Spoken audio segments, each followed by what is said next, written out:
credit, I keep coming back to that because you're going to see more and more headlines about this, right? There's a lot of scrutiny out there. And of course, the proxy or the poster child for all this has been Blue Isle. Now, that stock has been absolutely annihilated.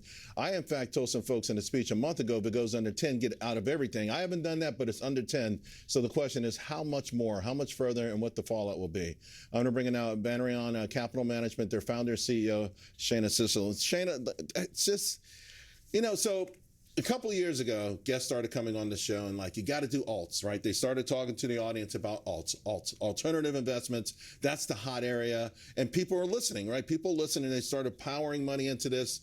And listen, it's now we're in some serious trouble here because it's not just the Blue Owls of the world, but all of these major names, the masters of the universe, their stocks are getting hammered.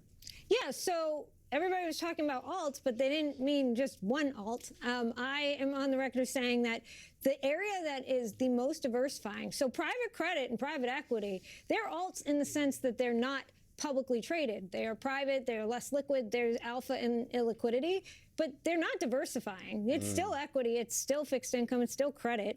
The area that's been completely neglected and ignored has been the diversifying alts, things that are more what we would traditionally expect to see from hedge funds. So market neutral, long short equity, managed futures, things of that nature, option-based strategies. And the thing that I don't think is appreciated is we've always associated those types of investment strategies with hedge funds, but they've been widely available in ETF and mutual fund form for a long time. And there's good product out there that just doesn't get as much attention. Right. And it's poorly categorized by where you would go to find these things. So they're hard to find if you don't know what you're looking for. You and I were talking about that. So my great fear is that you got this big world, right, private equity, and they've got all this stuff in there because they bought everything, right? Anything that moved, HVAC, mobile homes, if it moved, they bought it, right? And now some of the stuff they can't move, and then all of a sudden they say, hey, retail, come on in. We got something nice for you. There's no one actually, though, protecting retail to say, this is good, this is bad, or this is potentially good, this is potentially bad. Well, that's why I started Banrion. I mean, I was a financial advisor early in my career, and then I started working as an institutional allocator into alternatives. And at the time, it was a financial crisis, and I kept thinking to myself, some of this stuff is really good, even though a lot of stuff was going up. I wish my dad could invest in it. And in 2007, the SEC changed some rules and made it possible. 2019, rules changed, made it possible in ETFs.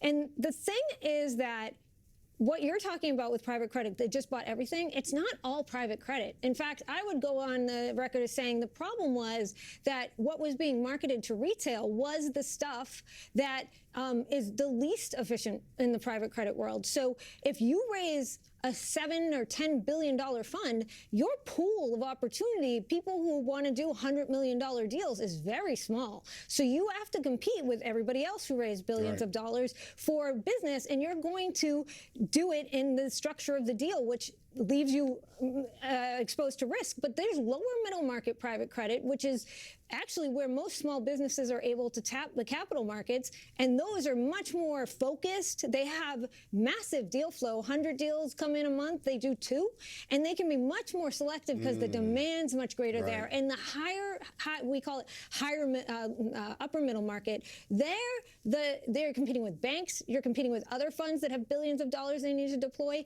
and then that also gets into the structure. These are being done in evergreen structure, and that is not always the most appropriate. I said this before we went on air. Just because you can doesn't mean you should. By the way, speaking of diversification, we don't have time, but I do want to share some ideas. You like Corning, LDOS, and VRT, Vertiv. Yes. Good stuff.